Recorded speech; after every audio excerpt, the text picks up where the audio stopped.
मैरवा के बभनौली पंचायत के पश्चिम टोला और सिमरा गांव में स्थित डॉक्टर भीमराव अंबेडकर की प्रतिमा पर सैकड़ों लोगों ने पुष्प अर्पित कर वंदन नमन करते हुए भव्य जुलूस निकाला गया।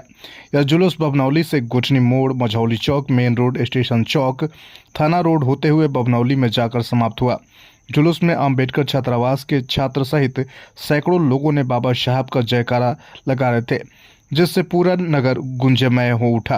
इधर सिमरा गांव से निकलने वाले जुलूस में युवाओं ने डीजे के आगे झूमते हुए नजर आए।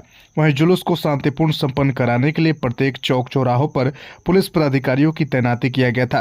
प्रभारी थानाध्यक्ष सुरेंद्र पासवान विभिन्न जगहों से निकलने वाले जुलूस का जायजा ले रहे थे। इधर एसडीपीओ चंदन कुमार पुलिस पदाधिकारियों के बने ग्रुप से जुलूस की मॉनिटरिंग कर रहे थे। माले नेता उपेंद्र शाह ने कहा कि बाबा साहब अपने जीवन काल में हमेशा शोषित समाज के लिए लड़ते रहे और भारत के संविधान के जनक भी रहे, इसलिए वे हम सबके आदर्श हैं। जुलूस में बभनौली पंचायत के मुखिया प्रतिनिधि शशि यादव, धर्मेंद्र यादव, दिलीप रंजन, संदीप राम, बीडीसी श्री प्रकाश राम, रवि राम, हरेंद्र राम, जावेद अली, रामजतन राम, मिथुन राम, सूरज राम समेत सैकड़ों लोग शामिल थे।